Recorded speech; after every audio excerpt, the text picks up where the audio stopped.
Kami dari tim kreasi presentasi yang akan membersamai Anda selama 2 hari.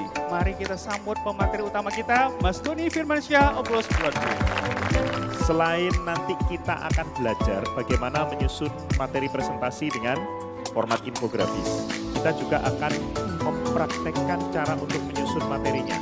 Mulai dari bagaimana bikin brainstormingnya, mencari konten dengan AI, mempelajari fitur-fitur dasar dari PowerPoint, mulai dari template warna, font, lalu kemudian cara ngatur layout, serta data kualitatif dan data kuantitatif. 3 jenis font itu maksimal. Kebanyakan font itu akan menandakan bahwa Anda tidak punya konsistensi dalam pemilihan font di dalam media presentasi yang teman-teman buat. Teman-teman bisa lebih bijak dalam memilih font tersebut, apakah cocok sebagai judul, apakah dia cocok sebagai konten, apakah dia cocok sebagai subjudul. Terkhusus untuk konteks yang infografis, ukuran paling kecil dari font yang Anda gunakan, terutama untuk konten, itu paling kecil banget 14 poin.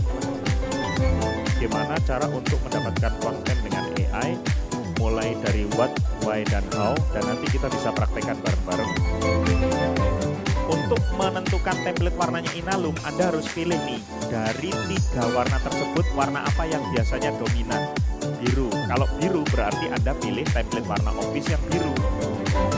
Anda diminta untuk memvisualkan informasi how to Anda atau poin-poin penting Anda ke dalam sebuah diagram. Boleh menggunakan diagram custom ataupun menggunakan yang otomatis berupa smart art. Maka hari ini Bapak Ibu akan lengkapi pembelajarannya, yaitu tentang guides atau text layout. Mari kita sambut dengan tepuk tangan yang paling meriah untuk Mas Doni Firmansyah.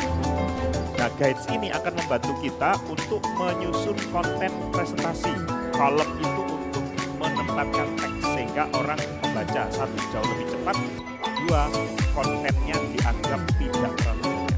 Jadi nggak usah khawatir untuk penempatan konten, gampang. Anda tinggal mengikuti saja kolom-kolomnya. Nah, kalau ditanya kenapa sih Mas Panji kita perlu menggunakan ilustrasi? Karena dari yang saya pelajari ternyata ilustrasi itu akan membuat materi yang awalnya memang detail banget atau berat banget, dengan adanya ilustrasi rasanya lebih ringan. Terutama untuk teman-teman yang menggunakan ilustrasi 2 dimensi. Ketika informasi itu disajikan dengan benar, maka orang akan bisa mengetahui insight dari informasi tersebut dengan gampang. Tapi kalau misalnya informasinya, teknik penyajiannya salah, bisa jadi kesimpulan yang ditarik juga keliru. Makanya teknik visualisasi data ini saya awali dengan membedakan 2 data utama, yaitu data kuantitatif dan kualitatif.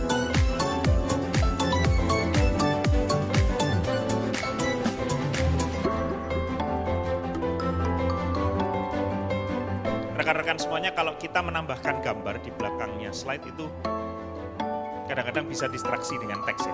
Maka pandai-pandai dalam memilih gambar, atau misalnya gambarnya dibikin blur aja biar tidak terlalu mengganggu konten. Kami sangat mengapresiasi kerja keras Anda semuanya, dan insya Allah nanti setelah Anda mengirimkan tugas tersebut, Anda akan mendapatkan feedback sekaligus rangkuman materi selama 2 hari ini.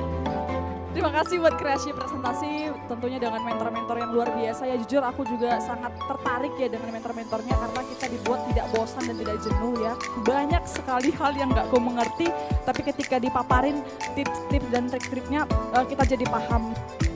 Menurut aku sih ini a very fun training, karena kita nggak cuma dituntut buat ngerti tentang presentasi atau kayak bikin slide, tapi kita benar-benar ngerasa kayak kita kreativitas kita benar-benar diuji gitu. Kita benar-benar diajarin buat gimana how to be the most creative